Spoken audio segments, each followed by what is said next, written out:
Oh, hello. Today we are going to make pizza cinnamon rolls. Now, they're not going to have actual cinnamon in it, but it's going to be just like a cinnamon roll, but a pizza filling.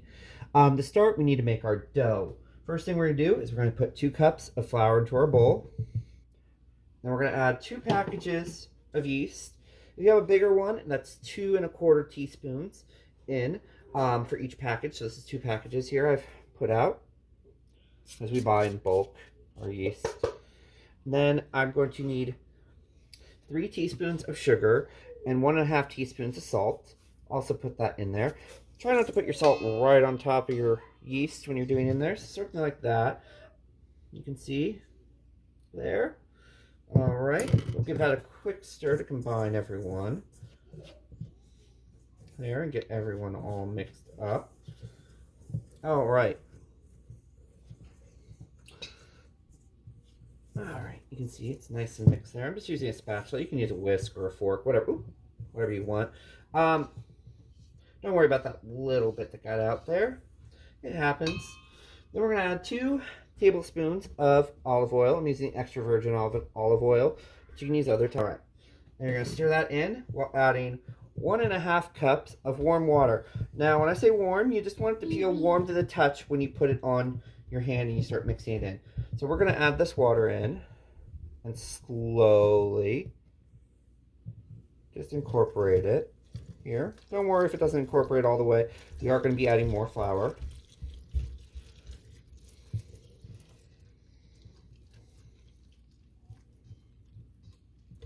Okay. Now you'll get a very runny dough like this here. It'll almost look like oobleck or slime almost, which is what you want. You'll also start to smell that yeast. You don't want your water too warm because you can kill your yeast, but we want it warm enough that it will activate, and that's what we're doing here. All right, now slowly we are going to add in about another 2 2⅔ cups of flour that I've portioned out here. We're going to add this just in small little doses until it is all incorporated together. So we'll keep mixing these together. You may not need all this flour. It really just depends on your flour brand and how well it works and other factors. So you'll start to learn what the right consistency here.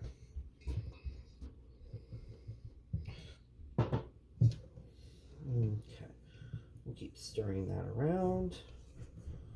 Ooh, a little more.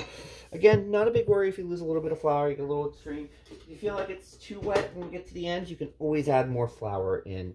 So, there we go. Nobody will know, and we'll tidy that up here in a minute.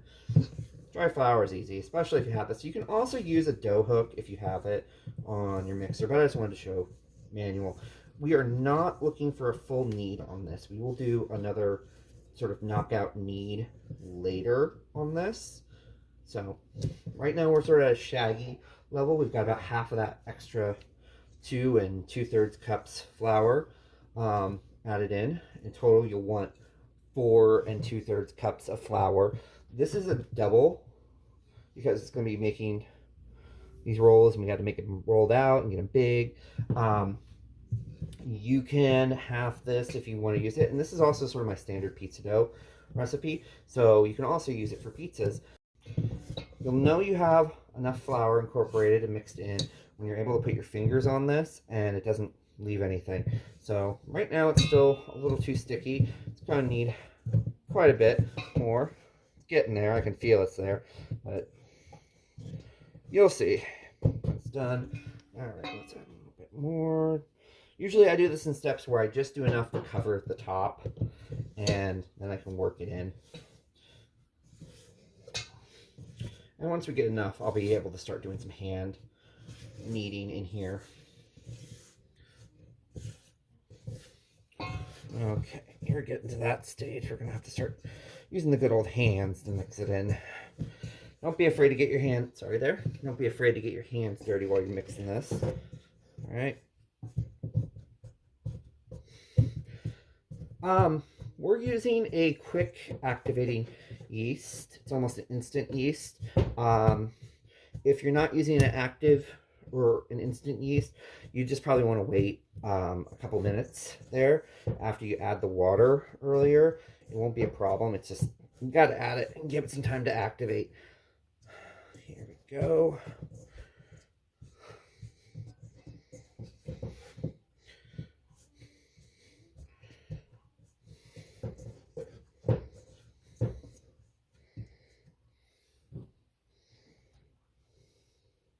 You know, it got a little heavy on there, but it's right at the edge. And the other fun thing with pizza dough is if you feel like it's gotten to the right spot and there's still a little flour left in the bowl, you can always just dump it back in and get rid of that excess flour. So I think we might add just a little too much there, but not a big deal. All right. Oh no, it's still got a good stick in there. Just mixing it all together, trying to get that flour incorporated. All right. After this step, because I forgot to pull out the other bowl, you're going to want to oil another bowl with just some more olive oil, not too much, and you're going to put your dough in there, and it's going to sit, and it's going to rest and double in size. That should take about anywhere from 30 to 40 minutes, especially if you're using instant yeast. It might take a little longer if you're not using instant yeast. All right, I'm going to come back. I'm just giving it a good mix and stir to get everything mixed together, getting it all kneaded together, that flour. And again, if you don't need all the flour, don't worry about it. If you do need a little more, that's fine too. It's really up to you. All right.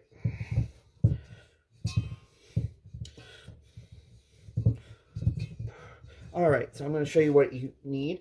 You'll see it's still a little sticky. You can see sort of a glow, but for the most part, I can handle this. I'm not worried about it getting stuck on my hands.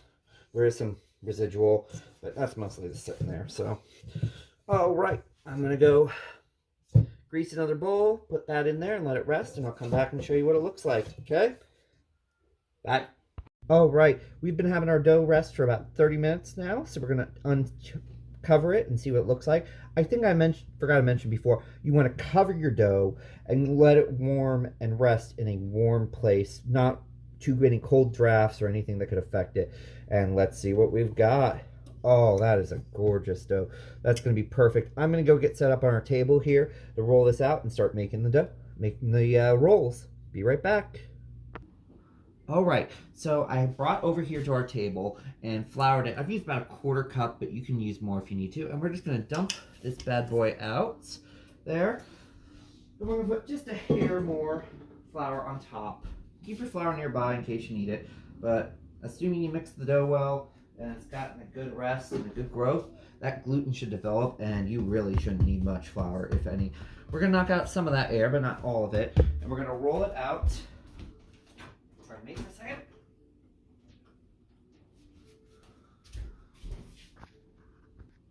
All right, so we're going to roll this out to about 14 by 18. You want it longer one way than you want the other.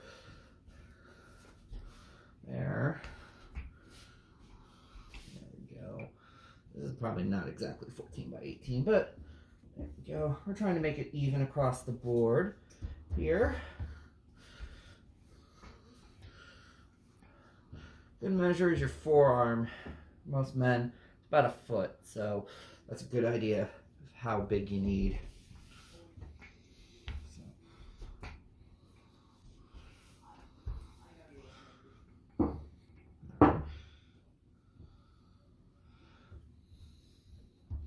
Go.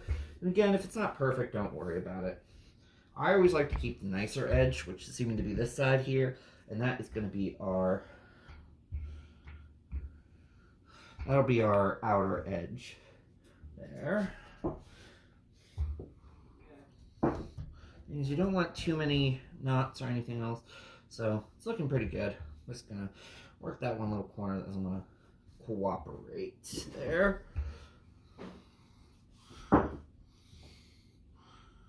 If you get holes, don't worry about it. You can always just fold them over, stuff back together a little bit, especially if it's on the inside. Nobody's going to notice it here. And then, okay, there we go. I'm gonna bring back my toppings and we're gonna finish this up. Be right back. All right, so next step here, and I'm gonna adjust here so you can see a little better, is I'm gonna put down some pasta sauce. You're gonna wanna leave about an inch worth of space on the left side, inch and a half, where you don't put any sauce. And I'm just using my favorite spaghetti sauce or your favorite pizza sauce, whatever you want. I'm using a Valentino's brand, which is a local pizza place. They have in some of our grocery stores, they have their own sauce that they put on all their pasta and their pizza, and it's really good. It's a little sweet, so if you like something a little savory, do what works best for you. You know your family, so don't worry. There we go. We're just putting a light layer. We don't want too much.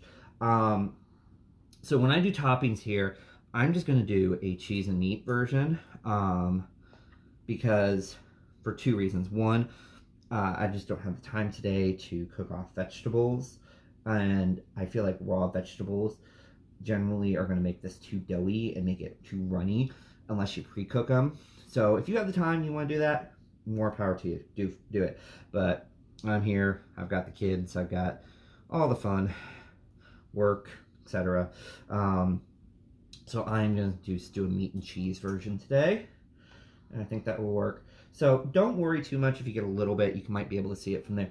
I got a little too close. I got a little haphazard with my nice basting brush here, but not the end of the world. If you do, don't stress it. Don't have a big cow. That's the oven. While you're doing this, you're going to want to heat your oven to 375, and we'll get that. Okay, next we're going to put a very generous mix of cheese. This is a good thing just to use up cheese, like any cheese. I've got a mix of mozzarella, provolone, Asiago, Parmesan, just sort of a mix of cheddar, just a bunch of stuff that we just needed to use up, basically. Here, and we're just going to do an even layer over it. Probably got about 2 cups total of cheese, 2 or 3 cups here. Just sort of combining stuff that need to be used. Here. There we go. Spread it out evenly. It will melt and distribute as you go, so don't worry if you get a little bunched up in one spot or the other. We got about 2 or 3 cups. I honestly didn't measure it. Just enough to follow. Pizza blend would work great if you have it. Again, whatever cheeses you have, get as fancy or as many as you like. And then, since pepperoni's been a big hit in our family lately, we're going to do a pepperoni version here. And not too many. I'm just going to probably put about 6 or so in a row, about 3 rows, give or take. Alternate it. I don't know if you heard that thud. The dog got excited. He could smell the pepperoni. We're sort of alternating it here, just the spaces, just mostly so it will, just a hair more, just so nobody's on top of each other. There. When we roll it up, we don't get big chunks of it going through, because we are going to roll this up, starting at the inner edge and working our way out. I think we'll do one more layer here, or one more row. So, all right, we're going to start rolling it over here. We're just going to bring everybody over, try and get everybody even there, and just start slowly working everything over.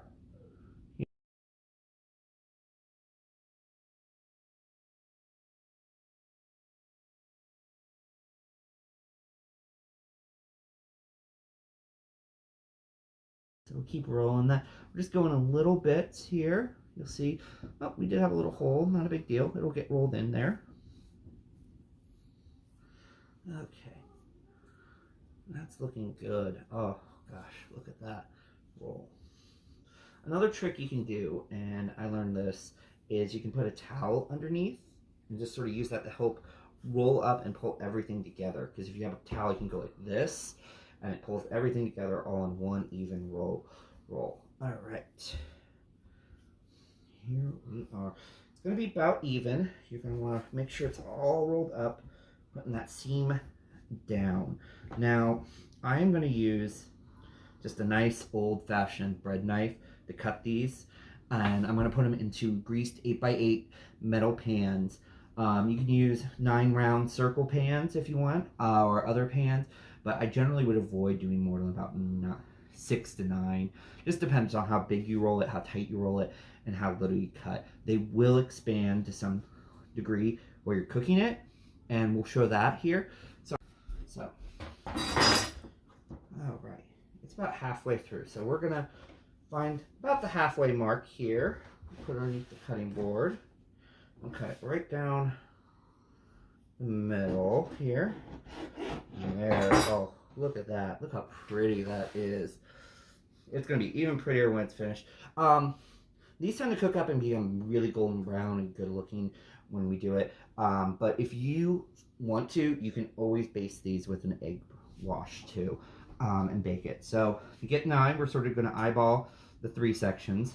The other way is you can break these into 8s and then go from there. So we're gonna actually do it that way.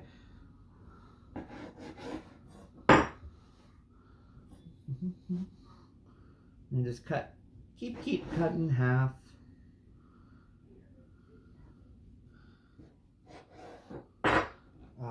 There, look at that beauty. And then we're just have our pan here that we've pre-greased, and we're just gonna set it in here, making these beautiful. There we go. And I'm gonna do that. Here, just keep working.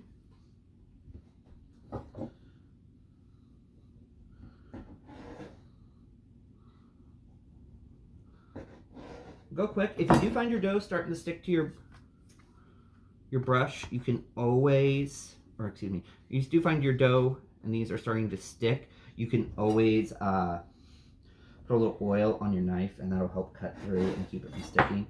So there we go. There's a finished tray, and we're gonna pop these into the oven for about 25 minutes or until they're golden brown and everything's melted and gooey and delicious. And then when we'll pull them out and show you what they look like, and I'll finish up the other one, and they're both finished trays. All right, and here they are out of the oven. Sometimes they do take a little bit longer, and it also helps to move them around sometimes because one side of your oven might be a little warmer or cooler than the other, or turn the fan on. You can see they're nice and golden brown on the outside. The cheese is all melted, the pepperoni's in there, and I wish you could smell it. It smells so good. I'm gonna plate one of these up, show you what it looks like. Before I do that, another thing you can do, and I'm not going to do it today because I'm just a little short on cheese, is you can actually take a little more of your tomato sauce, put it over the top, and then put some cheese, and then put it under the broiler on high for about a minute or so, just to melt that cheese, get it bubbly on top. Almost works like frosting, and it's a really, really good addition to it. Be right back with the plated dish. All right, and here's the finished dish. So you can serve with a little tomato sauce that you used on the inside for dipping, or you can do some more cheese, a little Parmesan over it, whatever you like. Enjoy.